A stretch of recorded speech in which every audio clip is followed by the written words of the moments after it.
Salut les amis, j'espère que vous allez bien aujourd'hui, bienvenue dans cette nouvelle vidéo. Alors on continue d'améliorer le poulailler. La dernière fois on avait fait la petite avancée, la petite protection pour la mangeoire, bien pratique, bien utile. Si la vidéo vous intéresse, je vous mets ça dans le petit juste au-dessus. Et aujourd'hui on va continuer d'améliorer pour essayer de le rendre un petit peu plus autonome en eau de pluie. Alors pour ceux qui suivent le projet depuis le début, vous avez vu que j'ai ma petite réserve d'eau, mais il faut que j'aille régulièrement la remplir. D'autant plus que je me suis renseigné un petit peu sur internet et apparemment l'eau de pluie serait presque meilleure pour nos poules que l'eau du robinet.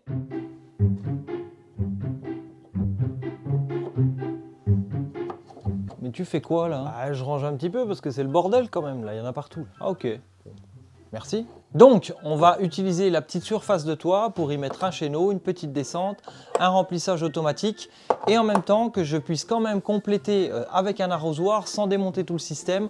Bref, on va regarder ça ensemble. Forcément la pluie n'est pas tous les jours au rendez-vous, donc il faut bien entendu un moyen pour pouvoir faire l'appoint en eau régulièrement. Bref, on regarde tout ça ensemble et c'est parti.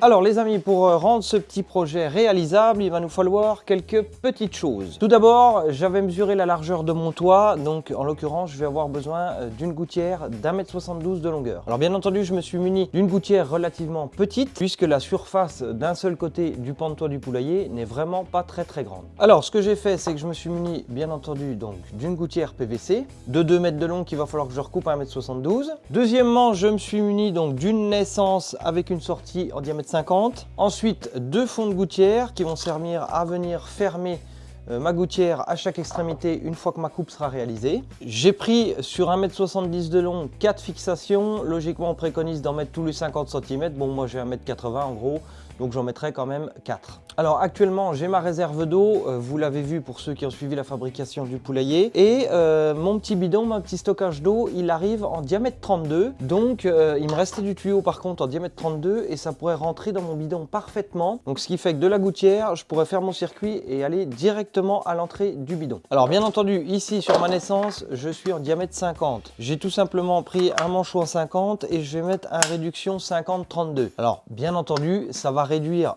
le débit à la sortie, mais honnêtement sur un toit de je sais pas environ 2 mètres carrés, il n'y aura pas un débit d'eau énorme, donc en diamètre 32 ça va largement suffire pour écouler cette toute petite surface de toiture. Donc ce que je vais faire, c'est que je vais partir en diamètre 32 depuis la naissance, comme ça mon circuit d'eau ira directement dans le petit bidon tout en diamètre 32. Alors c'est sûr que sur une grande surface de toit, déjà il faudrait une naissance des diamètres supérieurs, la gouttière en diamètre supérieur et bien entendu des évacuations de 80 voire plus. Donc bien entendu ensuite après mon tube de diamètre 32 que je vais couper sur place en fonction pour suivre le poulailler etc.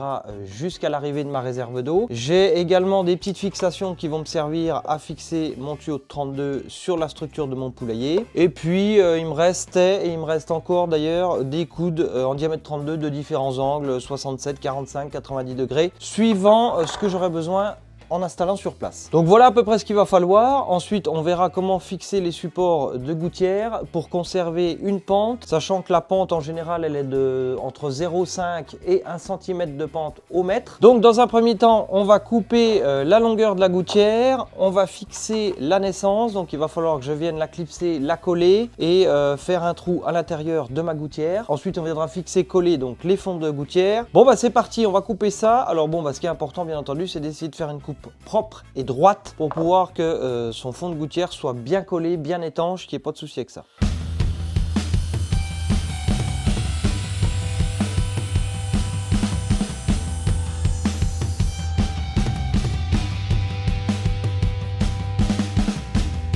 Donc là, je vais clipser ma naissance sur la gouttière pour repérer ou percer, sachant que l'axe de mon poteau du poulailler, vu qu'il y a un débord de toit, logiquement, la naissance, il faudrait qu'elle soit à peu près ici. Mais avec la pente, j'ai peur qu'il y ait de l'eau qui vienne se stocker là quand même, qu'elle n'ait pas le temps de descendre là-dedans. Donc ce que je vais faire, c'est que je vais la mettre à l'extrémité et du coup mon tuyau d'évacuation ira rejoindre en biais la structure de mon poulailler, mais bon ça va pas bien gêner. Je préfère faire ça que d'être dans l'axe et puis d'être obligé de mettre ma naissance ici. Donc on va la clipser à blanc repérer le trou, percer et ensuite faire le collage. Donc là pour la naissance qui va se fixer sur la gouttière, je vais repérer où faire le trou. Donc j'ai trouvé une scie cloche qui est légèrement du diamètre supérieur, mais c'est pas plus mal.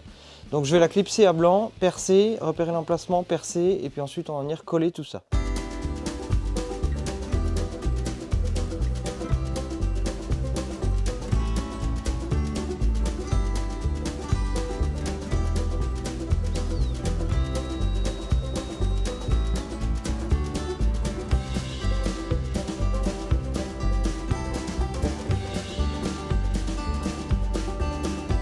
Je vais mettre également un petit coup de papier de verre autour du trou, histoire que la colle vienne bien agripper le PVC. Je vais en mettre un petit coup dans la culotte, dans la naissance, putain dans la culotte, n'importe quoi.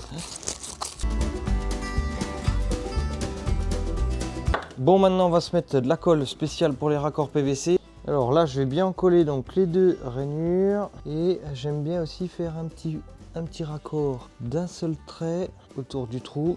Donc là j'avais fait au préalable un petit trait, ça me guide pour venir réemboîter donc la naissance. Je me demande si j'ai encore pas redit culotte il y a 2 minutes. Je suis passé une patte là-dedans. Donc comme je vous expliquais tout à l'heure, le manchon 50-50 femelle-femelle, je vais en profiter pour venir le coller en même temps et également coller donc la réduction. Alors quand il y a une réduction à coller, bien sûr toujours enlever les étiquettes là, parce que ça peut être source de soucis pour le collage et l'étanchéité. Je vais vous dire que c'est des sacrées étiquettes. Tu me parles d'une saloperie à enlever, ça sérieux. Petit coup d'acétone les amis pour décoller les étiquettes et enlever la colle d'une étiquette. Généralement c'est plutôt efficace. Ensuite ponçage, toujours pour faire bien agripper la colle. Un petit coup de ponçage à l'intérieur du manchon des deux côtés et un petit coup à l'extérieur de la naissance. Voilà.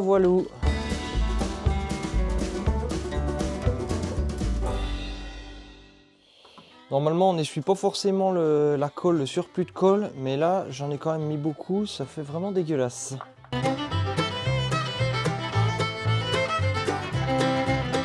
Alors ce que je vais faire maintenant, c'est que je vais venir coller mes deux fonds de gouttière.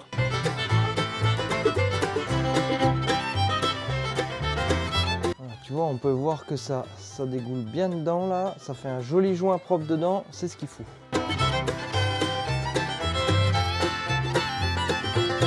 Bon les amis, donc la gouttière est faite, tout est prêt. On va aller fixer les petits supports de gouttière sur la planche de rive du poulailler. Alors bon, bah clairement ça pèse rien, il n'y a pas de problème. On va mettre 4 supports sur la longueur. Donc il y a 2 points de fixation, je vais aller les fixer. Il me reste pas mal de petites vis inox du poulailler. Donc je vais fixer ça avec de la vis inox, hein, ça évitera toujours que ça rouille. Bon et bah c'est parti, j'emmène tout ça là-bas. On se retrouve tout de suite dans le poulailler. Alors, ce que je vais faire, les amis, c'est que je vais donc fixer sur la planche de rive les supports chéneaux. Donc, ce que je vais faire, c'est que je vais en fixer un premier à 5 cm du bord et je vais répartir les deux autres équilibrés au centre. Ici, je vais faire mon deuxième repère donc de 5 cm. On va tout simplement se faire une petite pente gentillette avec la règle et le niveau. Donc là j'ai mis 1,5 cm sur 1,70 m de long, c'est largement suffisant. Bon, ça va aller, je vais pouvoir fixer mon chéneau, je vais pouvoir l'emboîter par dessous et venir le clipser comme ça. Bon, on va fixer les deux derniers supports.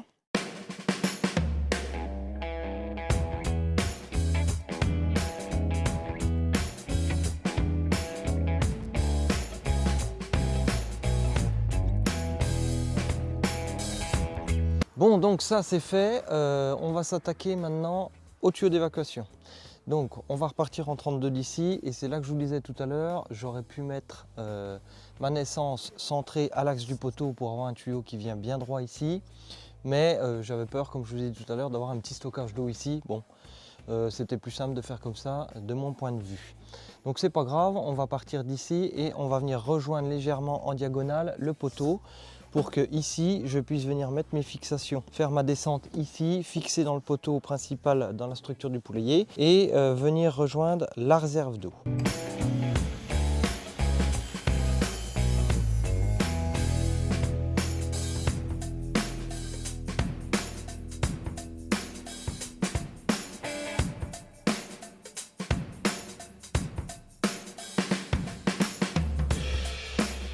Bon les amis, nous revoilà dehors par un temps un peu brouillasseux. Donc les amis, maintenant on va s'attaquer donc au réseau d'évacuation, fixer tout ça, coller tout ça, on va regarder ça sans plus attendre. Juste pour vous signaler, ceux qui ont suivi le projet depuis le début savent que mon abreuvoir était pendu au bout des petites chaînes ici et du coup j'avais largement la place de le mettre à l'abri sous la petite avancée. Donc c'est ce que j'ai fait ici, j'ai toujours mon mangeoire à droite qui est à l'abri et du coup ici j'ai simplement fait une petite fixation pour venir le suspendre et comme ça il est à l'abri des UV, etc., de l'eau de pluie.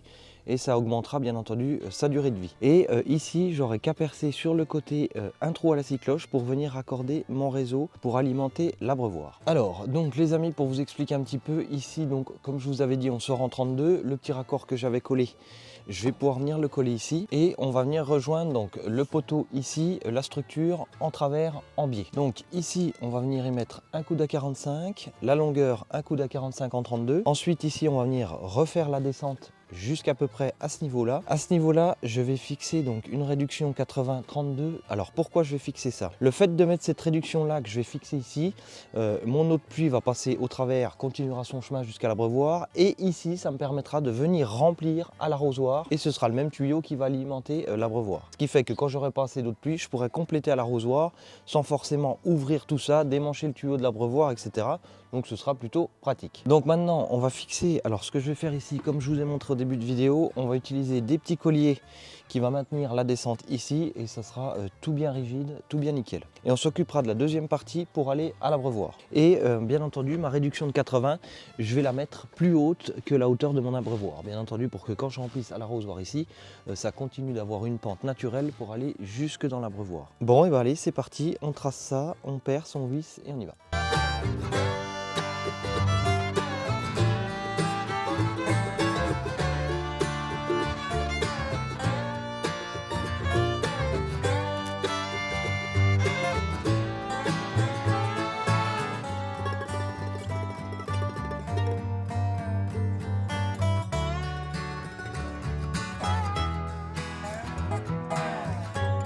Bon alors les amis, désolé si vous entendez un bruit de fond, il y a le voisin qui passe le motoculteur et l'autre le souffleur je crois, alors c'est un peu compliqué. Bon bref, on va fixer donc la réduction ici. Donc pour fixer ça, je vais utiliser des petites fixations comme ceci, donc elles sont autocollantes où on peut aller y loger une vis dedans et la tête de vis se noie à l'intérieur, ce qui fait que dans ce genre de petites fixations, on peut venir passer des colsonnes pour fixer un élément. Mais voilà ce que ça ressemble, tu vois, tu peux loger une tête de vis dans le fond et c'est également autocollant. Donc si je retrouve le lien, je te mettrai tout ça dans la description. Je suis envahi de poules les gars, je suis envahi de poules.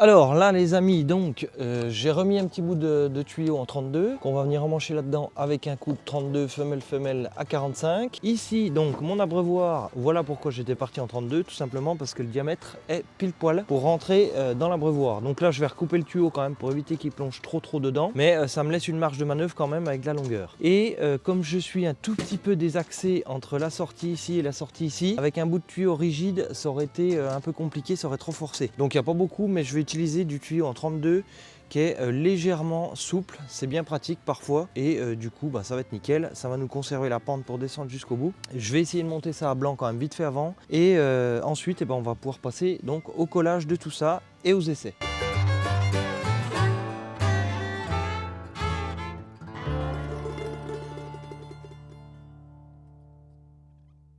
Alors là, je vais juste recoller un petit collier ici pour que ça le maintienne parce que ça a tendance à m'emmener légèrement à tirer un petit peu. Donc là, hop, un petit collier qui va maintenir en butée, ça évitera que ça tire trop le tuyau à l'intérieur. Voilà, comme ça vient bien embuter de contre et ça évite de me bouger cette partie-là Bon bah là ça bouge pas, c'est nickel. Bon, et puis là, bien entendu, rien ne m'empêche de laisser le tuyau, de pouvoir sortir mon abreuvoir pour venir le nettoyer de temps en temps. Si y a besoin, il suffit de démancher, de remmancher le tuyau, de le remettre sur sa fixation, et puis c'est pas mal. Bon, bah, on va laisser sécher ça, et puis on va faire les essais. Bon les amis, ça a bien tout collé, bien tout séché, donc par la suite, j'envisage également de mettre un petit grillage sur le chéneau pour éviter que les feuilles, etc. viennent tomber dedans. Vu que c'est un diamètre 32, ça peut être facilement bouché. Donc je mettrai une petite grille. Maintenant, on va passer dans un premier temps avec notre ami Seb qui va nous faire un essai en mettant de l'eau dans le chéneau et on va vérifier donc que l'écoulement se passe bien, que ça va bien nickel dans l'abreuvoir. Merci Seb. Et voilà, on va vérifier que c'est bien étanche, qu'il n'y ait pas de fuite.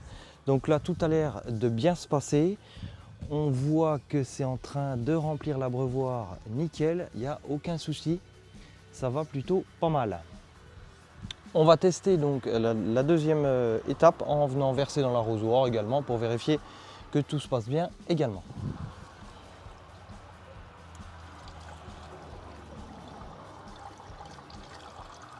Bon bah pas de problème, ça va bien couler dedans, ça remplit bien, pas de fuite, tout va bien.